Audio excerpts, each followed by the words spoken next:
There's a Japanese idea that can turn an ordinary person into a lifelong learner. The strange part is this: the more you think you know, the less you actually learn. And the moment you realize you don't know as much as you believed, everything changes. Think about a 3-year-old child. In a single year, that child learns more about language, movement, emotion, and the world than most adults learn in an entire decade. Yet the child has no productivity system, no discipline routine, no motivation speeches. So why do they grow so fast? Because they haven't lost something adults have: the beginner's mind. Centuries ago, Japanese Zen masters described a mental state called shoshin, or beginner's mind. Modern neuroscience now supports what they observed. When you approach something without rigid beliefs, ego, or fear of failure, your brain becomes dramatically more adaptable. Learning accelerates. Creativity returns. Possibilities expand. But most people lose this mindset early in adulthood. By 25, many start saying things like, "I'm not good at this," "I'm too old," or "that's just not for me." They treat these thoughts as facts. And that's where growth stops. Elena was 38 years old and had been a high school math teacher for 15 years. She was responsible, caring, and hardworking. But inside, she carried a quiet frustration. She watched other teachers publish books, speak at conferences, and create innovative programs, while she repeated the same lessons year after year. She dreamed of building modern teaching tools, learning design, creating videos, and speaking publicly. But every time she thought about starting, a voice in her head shut her down. "You're too old. You're not creative. You don't have that kind of talent." She believed it. So life became routine: work, home, exhaustion, repeat. Everything cracked during a parent-teacher meeting. A frustrated parent accused Elena of using outdated methods and not engaging students. The words hurt, but what hurt more was that part of Elena agreed. She had stopped growing. That night she couldn't sleep. Sitting alone, she asked herself a painful question. When did I decide I couldn't learn anymore? The answer was clear. She had accepted imagined limits as reality. Determined to change, she dove into the self-improvement world. Courses, productivity hacks, branding guides, online programs. She tried everything. She filmed videos, posted daily, built websites. Nothing worked. Views were low, engagement was dead, and frustration grew.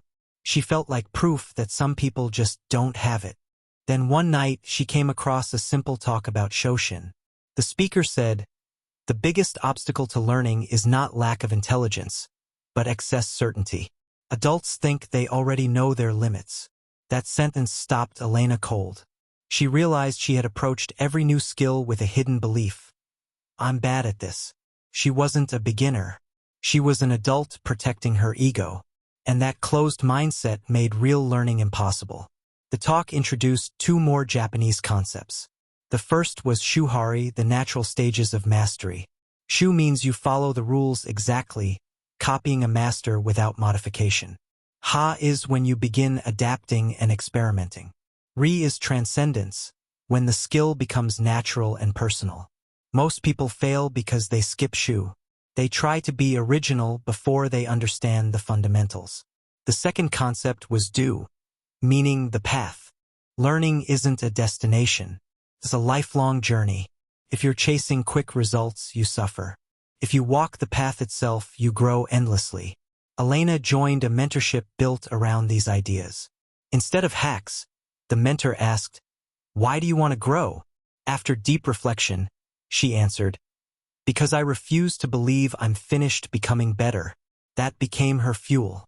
She chose 3 skills: digital content creation, graphic design, and public speaking. She started with Shu.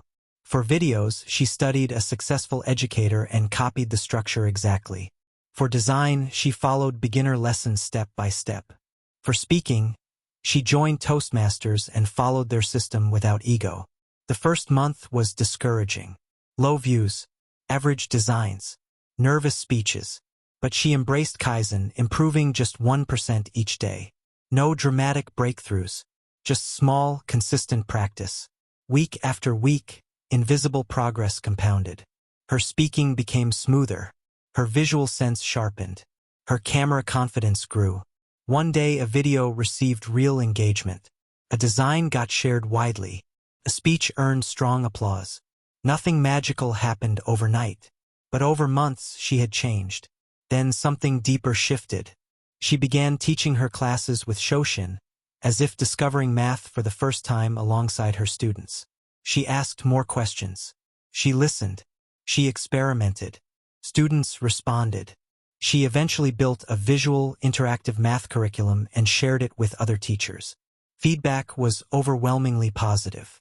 What started as small experiments became a business serving thousands of educators. 2 years later, Elena's life looked completely different. But the real transformation wasn't external. Learning had become her identity.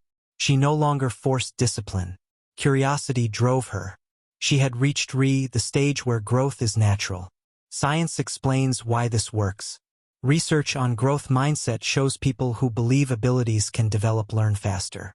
Neuroplasticity studies prove the brain remains capable of change throughout life, but only when you engage with focus and openness.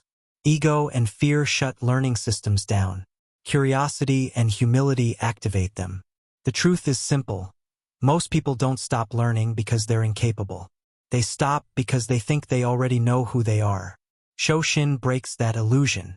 It lets you see every skill, every challenge, and even yourself with fresh eyes.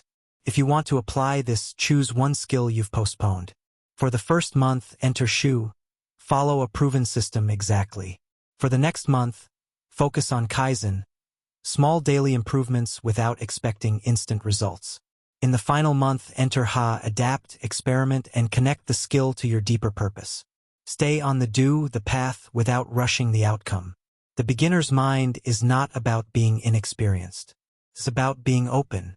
When you drop the belief that you already know your limits, you discover you never truly tested them. And that's where real transformation begins.